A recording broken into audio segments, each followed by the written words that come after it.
Les saludo, hermanos, con la seguridad de que Dios ha estado presente en la vida y en el hogar de cada uno de ustedes, así como lo ha estado conmigo y con mi familia. Él ha sido nuestro Dios en medio de estas circunstancias que hemos estado viviendo. Ha estado cercano, nos ha mostrado su gran amor y podemos disfrutar de su presencia, podemos estar seguros de que las promesas que Él tiene en su palabra para nosotros van a verificarse en momentos distintos de nuestra vida. Gracias a Dios porque le tenemos a Él. Hoy quiero invitarles a reflexionar sobre los antídotos divinos contra la prueba. Los antídotos divinos contra la prueba. Y este sermón se encuentra o tiene su base en el capítulo 22 del libro de los Salmos. Un salmo muy precioso, por cierto, un salmo lleno de dramatismo que nos ayuda a reflexionar acerca de lo que tenemos que hacer nosotros cuando viene la aflicción. Le invito antes que todo a orar, a poner en las manos de nuestro Dios nuestra reflexión, nuestro pensamiento en esta hora. Padre, te agradecemos la bendición que tenemos de estar aquí. Gracias porque estando seguros, Señor, de tu ayuda, de tu dirección, de tu presencia que nos fortalece, Padre, podemos seguir caminando en la vida. Y ahora que meditamos en tu preciosa palabra, te suplicamos que seas tú quien nos guíe, Señor, a pues fortalecernos, quien nos guíe a seguirte buscando y vivir de una manera victoriosa en la vida cuando las circunstancias difíciles asoman a nuestra existencia. Padre, recibe nuestra adoración y nuestra alabanza en el nombre de Jesús. Amén. Los antídotos divinos contra la prueba, entonces, es el título de nuestra meditación en esta tarde, y ya hemos dado lectura a este pasaje precioso. Ahora, mientras que los demás salmos mesiánicos, en su mayoría, presentan al Mesías como rey, es decir, a Jesús lo presentan como rey, el Salmo 22 se vincula con Isaías en el capítulo 53, presentándolo como un Mesías sufriente. Ahí en el libro de Isaías, en el capítulo 53, usted puede leer y habla acerca de los sufrimientos del Mesías que vendrá. Y en este caso nosotros identificamos, y habiendo leído el Nuevo Testamento, los Evangelios, nos damos cuenta que ese Mesías sufriente es el Señor Jesús. Se asocia este capítulo 22 del libro de los Salmos con la crucifixión, ya que las primeras palabras del mismo Salmo las dijo Jesús estando en la cruz, cuando Él dijo: Dios mío, ¿por qué me has abandonado o por qué me has desamparado? Pero el primer significado debe buscarse en la experiencia de David, quien con dramáticas expresiones externa su sentir ante la prueba en tres diferentes escenarios, en tres diferentes fases de esa vivencia que tuvo de sufrimiento. La primera es cuando Dios parece lejano. La segunda, cuando hemos perdido la valía personal. Y la tercera, cuando los problemas parecen insuperables. Aunque quizá David estaba viviendo estos tres escenarios juntos, nosotros, con propósitos de reflexionar acerca de estas experiencias, con mayor claridad podemos dividirlas así precisamente en tres. Y de esta manera entonces empezamos a abordar la experiencia de cuando Dios parece lejano. Versículos 1 y 2. Dios mío, ¿por qué me has abandonado? Lejos estás para salvarme, lejos de mis palabras de lamento. Dios mío, clamo de día y no me respondes. Clamo de noche y no hallo reposo. David, en medio de su experiencia, hermanos, estaba desesperado y angustioso, y en medio de esa vida tan difícil que estaba llevando en ese momento, él emite un gemido de soledad a Dios, diciendo precisamente estas palabras: Dios mío, ¿por qué me has desamparado? En el versículo 1. ¿Qué le estaba aconteciendo exactamente a David? No lo sabemos, pero debió haber sido una vivencia terrible que le provocaba incluso gran horror saberse en medio de esa circunstancia tan difícil. Él estaba sufriendo tremendamente a causa de lo que estaba aconteciendo a su vida. Además, en su sufrimiento, lo peor de lo peor era que Dios, según él, según su sentir, Dios lo había abandonado. Aunque su oración, dice él, la estaba expresando día y noche, en este versículo, en estos dos versículos, él estaba orando día y noche, expresándole su sentir a Dios, su soledad, su abandono y su dolor, su sufrimiento. Dios parecía que no asomaba por ningún lado. Así hay momentos en la vida en medio de los cuales nosotros vivimos la turbulencia, donde Dios parece estar completamente distante. Pareciera que Él escondiera su rostro cuando nosotros más lo necesitamos. O quizá Él parece indiferente, aunque nos está viendo, parece indiferente a nuestro dolor. Probablemente usted se ha sentido en algún momento así. Muchos lo hemos experimentado. Siervos de Dios lo han experimentado. Hombres de la Biblia, muy fieles al Señor, han vivido de esta manera. Las respuestas que se han dado son distintas. Algunos se abandonan y no hacen ningún esfuerzo por recuperarse. Pierden inmediatamente toda esperanza. Es decir, se dejan caer por completo. Otros, en cambio, evaden la realidad escondiéndose posiblemente en los vicios o posiblemente en conductas tóxicas que se vuelven tan tóxicas para ellos como para los demás, porque finalmente este tipo de resultados tienen impactos sociales. Pero solamente una forma de reaccionar es la que nos permite a nosotros salir victoriosos frente a la prueba. Y esa forma infalible es la de buscar el refugio en los brazos de Dios. David lo hizo de manera que algunos podrían decir muy inteligente. Y es cierto que David efectivamente actuó con inteligencia, pero más allá de esa inteligencia que mostraba David, lo que él pudo exhibir en ese momento fue su altísima sensibilidad espiritual para acercarse a Dios. David, efectivamente, a causa de esa sensibilidad, él fue y con ello se dio cuenta dónde estaban los recursos que él necesitaba, especialmente en esos momentos de gran preocupación, de gran dolor y de quebranto. El texto no lo dice, pero fundamentados en otros pasajes de la Escritura podríamos decir que esa sensibilidad espiritual es una sensibilidad, por cierto, que no depende de nosotros, sino de Dios. Es esa sensibilidad la que guió a David y la que puede guiarnos también a nosotros para ir en busca de los recursos que Dios tiene para nuestra vida en momentos de pesadumbre, en momentos de dolor, de quebranto, de desesperanza. David dijo, por ejemplo, en el Salmo 42, mi alma tiene sed de Dios, del Dios vivo, en el Salmo 42, versículo 2. Pero es bueno detenerse aquí un poco porque no todos tenemos esa sed. Parece raro, pero no todos tenemos la sed, por lo menos la sed que mostró David en ese momento de angustia. No todos tenemos esa sed, incluidos líderes de iglesias. ¿Y qué digo líderes de la iglesia? O de las iglesias. Pastores, que a veces no mostramos sed para ir precisamente donde están los recursos que Dios ha puesto para nuestra ayuda en momentos difíciles.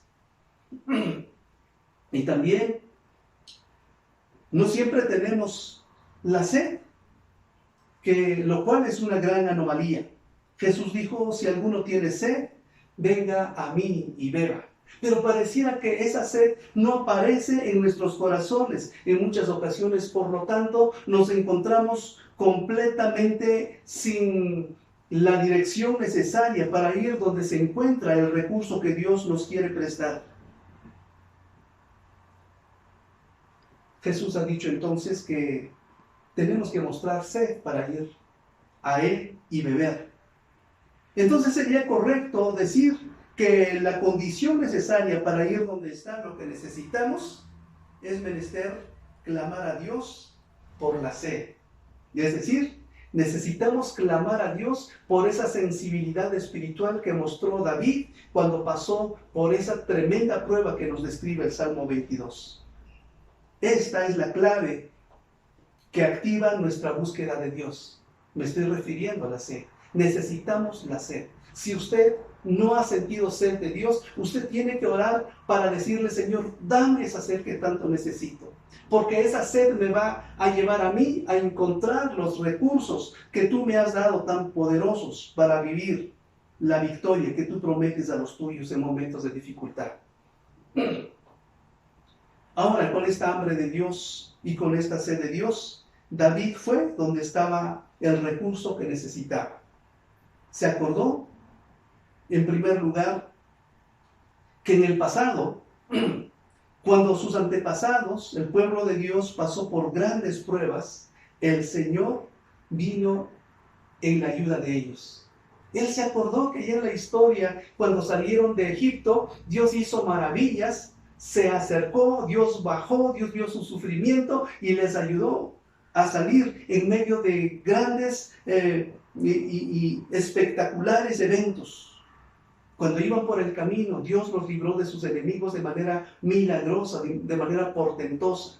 Y ya cuando estaban establecidos en la tierra prometida, en muchas ocasiones Dios se manifestó de una manera sin igual, de manera inexplicable en muchas ocasiones, haciendo maravillas, haciendo milagros, para que su pueblo fuera librado de grandes peligros.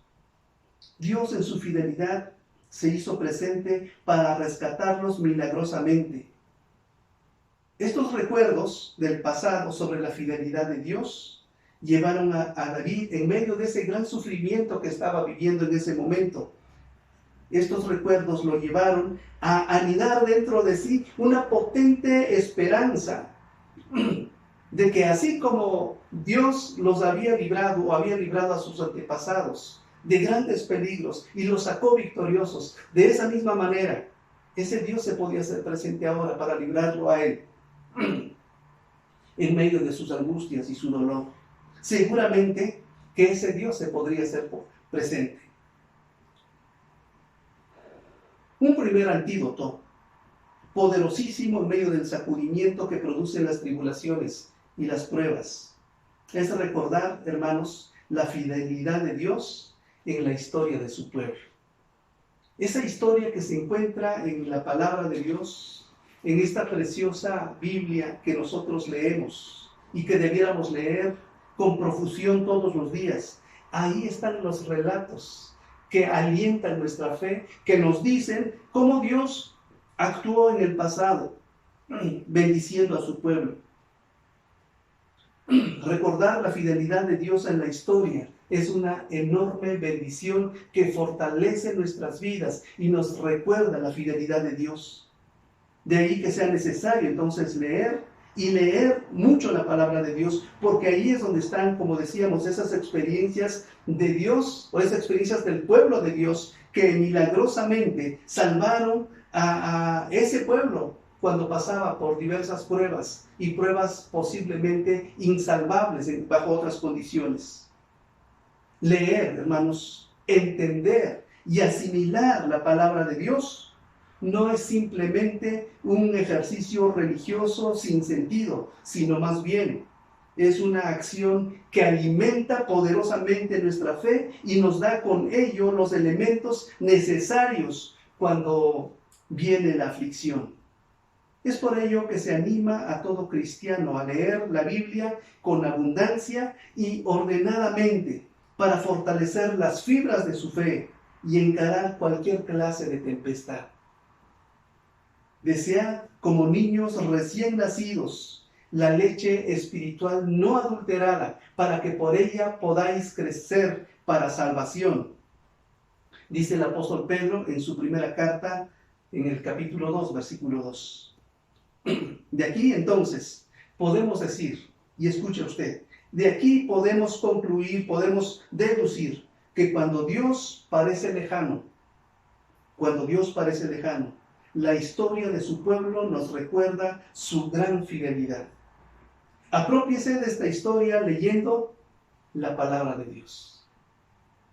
Entonces, cuando Dios parece lejano, esa historia le puede fortalecer a usted. Acérquese a la palabra de Dios. El segundo escenario que presenta David en su experiencia es que es esa vivencia de cuando perdemos la valía personal.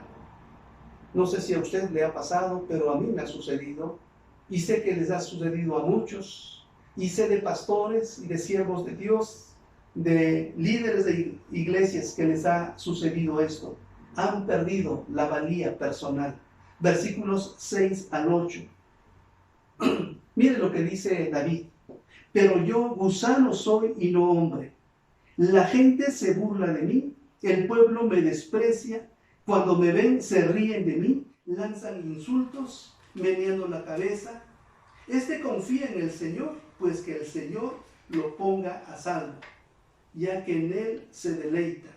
Que sea Él quien lo libre. ¿Se da cuenta de esta participación y esta presencia de gente que desprecia a David en ese momento y desea lo peor para su vida? Parece que parte del sufrimiento de David era causada por sus enemigos. Allí en los versículos que ya leímos, versículos 6 al 8. Él describe los actos de estas personas, que son la afrenta, el desprecio, la burla, los gestos despectivos, la murmuración, y hasta se mofan de su fe. Véanlos allá en esa porción que acabamos de leer. Los agresores a veces, hermanos, son declarados y son abiertos. Así de sencillo. Son personas francas que nos espetan en la cara lo que ellos quieren decirnos y lo que ellos piensan de nosotros. Y no pierden la oportunidad para molestarnos, para fastidiarnos y para acosarnos. Se fijan en nuestra forma de hablar, en nuestra manera de vestir, en nuestras opiniones, en nuestra manera de hacer las cosas. Y si tienen oportunidad, nos exhiben. Y si nos ven caer, lo celebran. Otra clase de enemigos son más sutiles, pero quién sabe que sea lo más peligroso. Estos posiblemente es a los que se refieren los psicólogos cuando hablan de los agresores pasivos. Usted le saluda y hacen como que no le oyen. Usan gestos para mandarle mensajes de que lo desprecian. Hacen cosas para decirle que a usted no les cae bien y no desean la compañía de usted. Parece que esto es lo que hacía sufrir tremendamente a David. Se sentía profundamente acosado en momentos así. Si usted ya de por sí trae otros problemas encima, se va a sentir como él. David decía que se sentía como gusano, pero yo soy gusano y no hombre, decía David. Una cosa sin valor, una cosa ínfima, despreciable. ¿Se da cuenta de cómo su valía personal se ha perdido? Él de ser una persona ahora se siente un gusano insignificante y despreciable que podría quedar embarrado en el suelo si alguien lo pisaba. si usted empieza a hacer caso a todo este cúmulo de agresiones, llega el tiempo en que cree y le crea a esta gente. Y es por eso que muchas veces se llegan a sentir culpables hasta por cosas que no hicieron. Y es por eso que en muchas ocasiones también se llega a circunstancias tan tremendas, como es el caso de entrar en depresión profunda o de plano quitarse la vida. Esta es la circunstancia o las circunstancias en plural que estaban rodeando la vida, la experiencia, la mente, el corazón de David, de las cuales él se sentía tremendamente acorralado. Otra vez, David, a causa de esa sensibilidad espiritual que él tiene, esa sensibilidad espiritual que Dios había puesto en su corazón, esa sensibilidad que era muy característica de él, recuerda que el Dios al que él clamaba ha sido su Dios. Ese Dios al que él había elevado su voz, ese Dios era su Dios. Ese Dios era su cuidador desde antes de su propio nacimiento. Vean los versículos 9 y 10. Pero tú me sacaste del vientre materno, me hiciste reposar confiado en el regazo de mi madre. Fui puesto a tu cuidado desde antes de nacer, desde el vientre de mi madre. Mi Dios eres tú, decía David. Tener presente, hermanos, el hecho maravilloso de que Dios nos creó e imprimió además su imagen en nosotros, es un tesoro que vale la pena tener. Es algo que nos levanta potentemente el ánimo cuando pasamos por circunstancias como las que pasó David, con el desprecio de sus enemigos. Esto nos lleva a recordar que no somos cosa cualquiera. No somos el resultado del azar, mucho menos el producto de lo que los demás digan de nosotros, sino somos el diseño especial y cuidadoso del Dios todopoderoso y soberano de los cielos y de todo el universo. Mirar esto llevó al salmista, llevó a David a recuperar lo que los psicólogos llaman la autoestima. Es decir, ese sentido de valía personal. Cuando todos lo estaban acosando y ya lo habían hecho papilla en el suelo, él de pronto recordó que el Dios a quien él clamaba era un Dios que lo había acompañado durante toda su vida, de forma tal que él dejó de pensar de sí como gusano. Ahora David, aunque no dejaba de sentir el efecto de este ataque y sabiendo que la angustia estaba cerca, como dice en el versículo 11, no te alejes de mí, porque la angustia está cerca y no hay nadie que me ayude. Aunque seguía en su angustia, estaba seguro que Dios, el Dios de su historia personal, ese Dios estaba con él. Ese Dios personal no se había alejado efectivamente. Y a él clamaba diciendo, no te alejes de mí.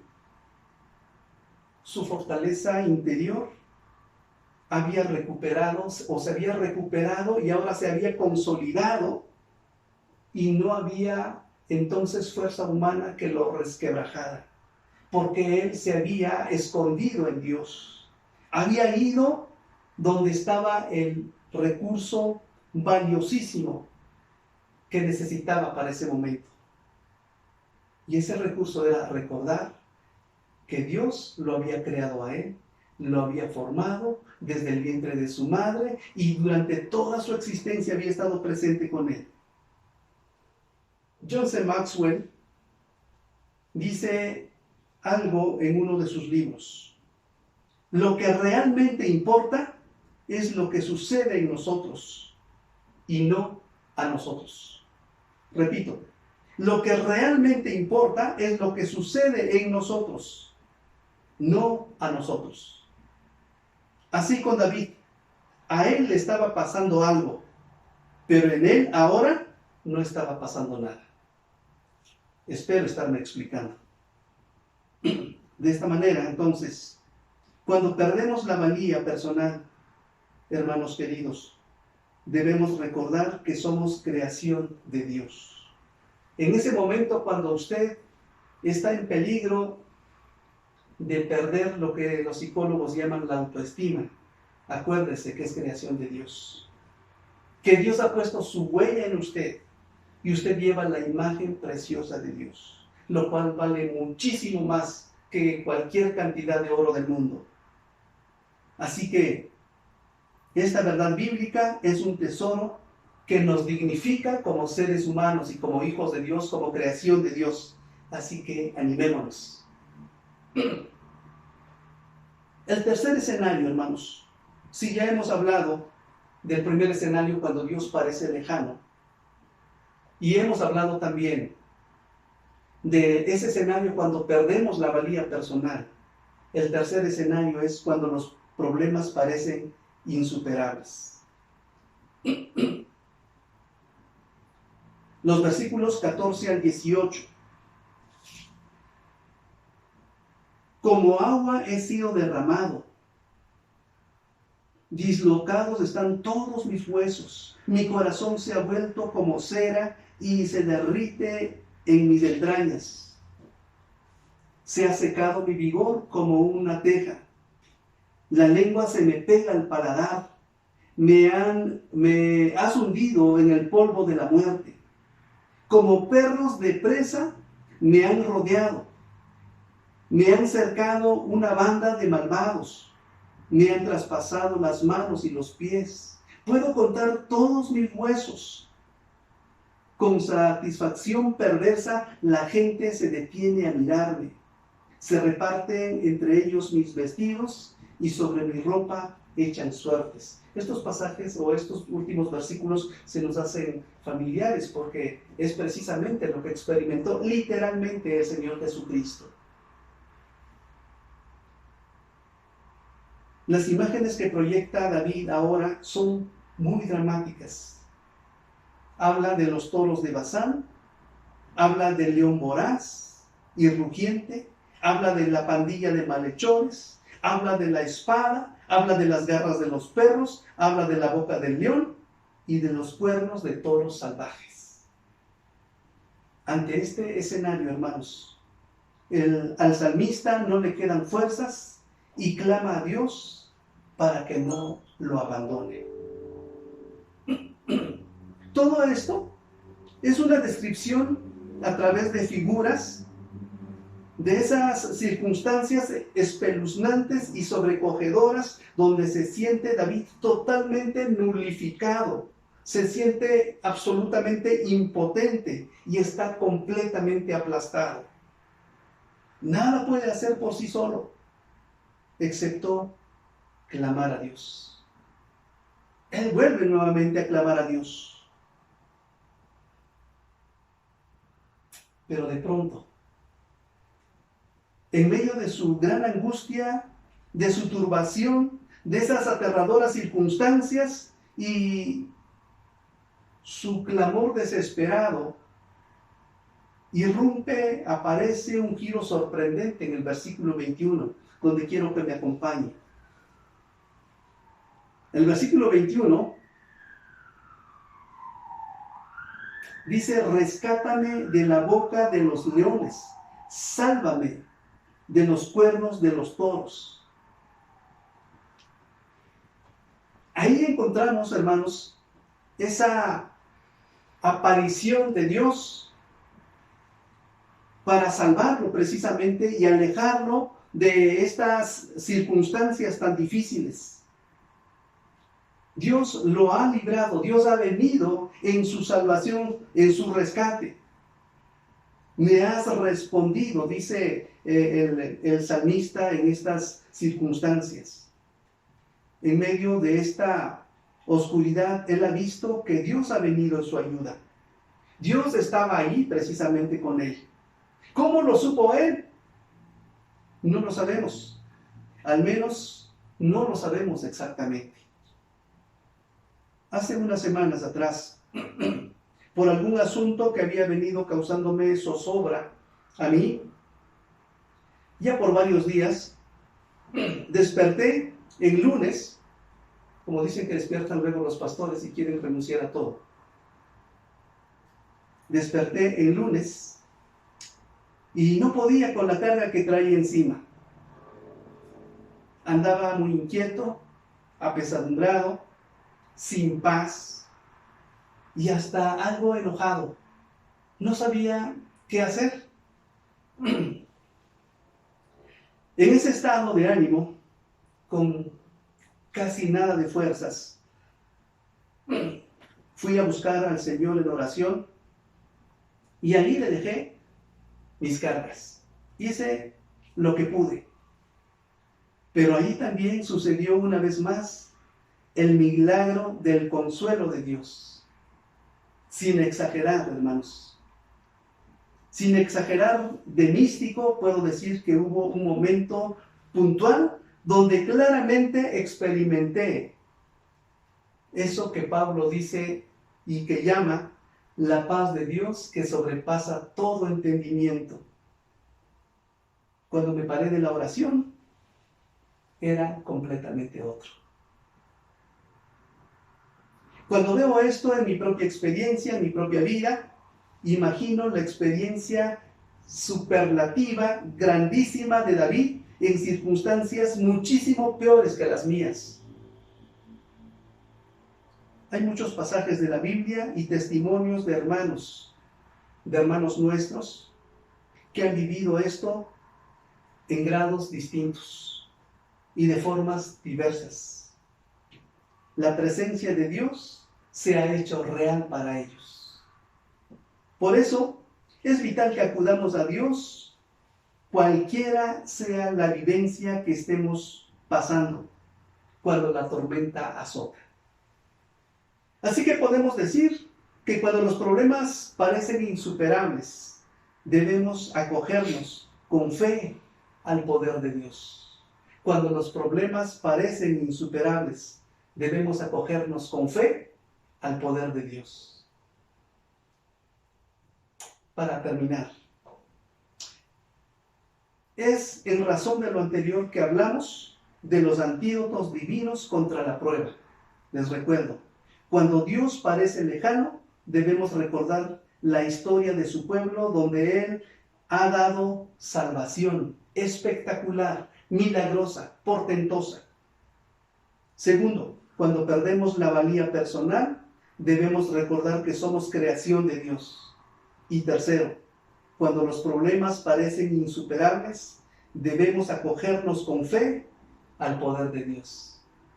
Y así podríamos seguir hablando sobre este singular salmo para tomar más bendición de él, pero mejor tomemos el resto del mismo por ahora como nuestra conclusión.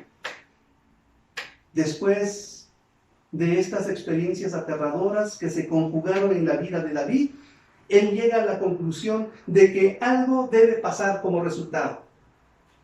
Se pone en primer lugar a anunciar esto a la comunidad de sus hermanos, a quienes él alienta a alabar a Dios, a ese Dios que lo ha salvado. Versículos 22 al 24, por ejemplo, dice: proclamaré tu nombre a mis hermanos, en medio de la congregación te alabaré. Alaben al Señor los que le temen, hónrenlo descendientes de Jacob, venérenlo descendientes de Israel. Y sigue hablando el salmista. Luego se compromete a cumplir sus votos a Dios en el versículo 25. Tú inspiras mi alabanza en la gran asamblea. Ante los que te temen, cumpliré mis promesas. Después, para decir que su experiencia divulgada hará que muchos se acerquen al Señor, incluidas otras naciones. Él reconoce pues que al hablar de su testimonio, de su experiencia con Dios en medio del sufrimiento y cómo Dios lo salvó, hará que muchos vengan a los pies del Señor. Versículos 26 al 31, solamente le leo 1 o 2 versículos. Comerán los pobres y se saciarán. Alabarán al Señor quienes lo buscan. Que su corazón viva para siempre. Se acordarán del Señor y se volverán a Él. Todos los confines de la tierra ante Él se postrarán. Todas las familias de las naciones, porque del Señor es el reino. Él gobierna sobre las naciones.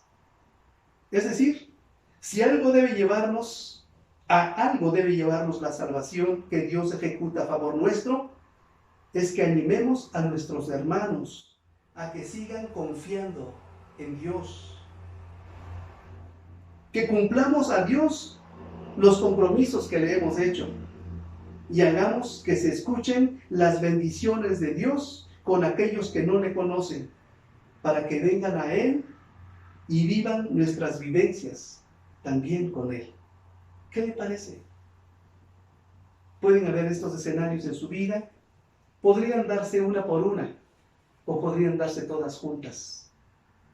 Pero creo que la Biblia nos ha dicho que lo mejor es ir en busca de Dios, habiendo tenido de Él la sensibilidad espiritual que necesitamos. Que Dios bendiga ricamente su vida y le deseo de verdad el éxito según lo plantea la palabra del Señor. Que Dios le enriquezca y le guarde.